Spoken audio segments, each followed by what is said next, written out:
বিসমিল্লাহির রহমানির রহিম। প্রিয় বন্ধুগণ, আসসালামু আলাইকুম। আপনারা সকলেই জানেন আজকে ঢাকা বিশ্ববিদ্যালয়ের মাটিতে বাংলাদেশের প্রধানমন্ত্রী জনাব তারেক রহমান এসেছিলেন। তো নিঃসন্দেহে এটা আমাদের কাছে একটা উচ্ছ্বাসের বিষয়। আমার দুটো প্রোগ্রাম ছিল, একটা সিনেটে, একটা সমাজবিজ্ঞান ভবনে। তো যেহেতু উনি প্রধানমন্ত্রী ঢাকা বিশ্ববিদ্যালয়ে আসবেন, সেক্ষেত্রে আমাদের তো কিছু দায়িত্ব অবশ্যই সেখানে থাকে নিঃসন্দেহে। তো সেই দায়িত্বের জায়গা থেকে আমি সকালে ক্যাম্পাসে ঢুকতে জ্যামের কারণে আমার কিছুটা লেট হয়ে গিয়েছে। আমার যেখানে আমার দায়িত্বের জায়গাটা ছিল সেখানে যাওয়াটা আমার খুব প্রয়োজন ছিল।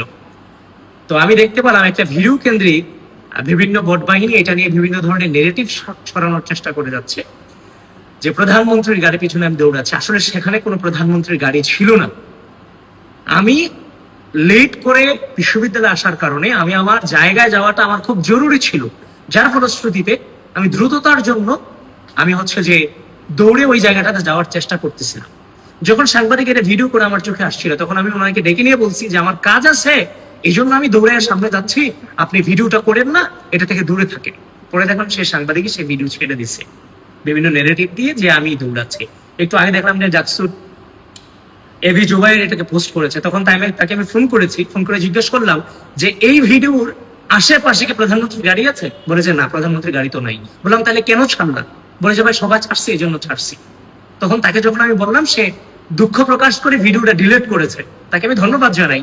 তো এভাবে শিবিরের টপ টু বটম থেকে শুরু করে যত পেজ আছে, রাজনৈতিক ভাবে মোকাবেলা করতে ব্যর্থ হয়ে বিভিন্ন ধরনের এই পোস্টগুলোকে যে আমাদের এই কার্যক্রমগুলোকে বিভিন্নভাবে বিভিন্ন পেজে নেগেটিভ ছড়িয়ে আমাদের ট্রল করার অপচেষ্টা করে যাচ্ছে।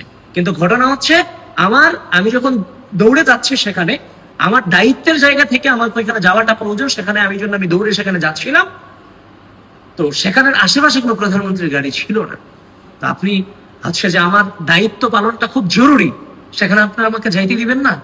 আমি কিভাবে সেখানে গেলাম সেটা নিয়ে আপনি নেগেটিভ দাঁড়া করাই দিলেন। আপনি জানেন সেটা, কিন্তু আপনার রিচের কারণে আপনি আমার নামে মিথ্যা প্রভাবনা ছড়াবেন।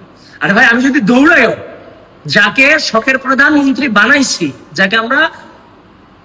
যার জন্য আমরা চেষ্টা করেছি, যিনি বাংলাদেশের প্রধানমন্ত্রী হবে, আমরা আমাদের রাজনীতির জীবনে এটা স্বপ্ন দেখেছি, আমাদের স্বপ্ন পূরণ হয়েছে। আমরা যদি দৌড়াই তাহলে প্রধানমন্ত্রীর গাড়ির পিছনে দৌড়াই, আমরা তো কোনো যে রিক্সার পিছনে দৌড়াই না।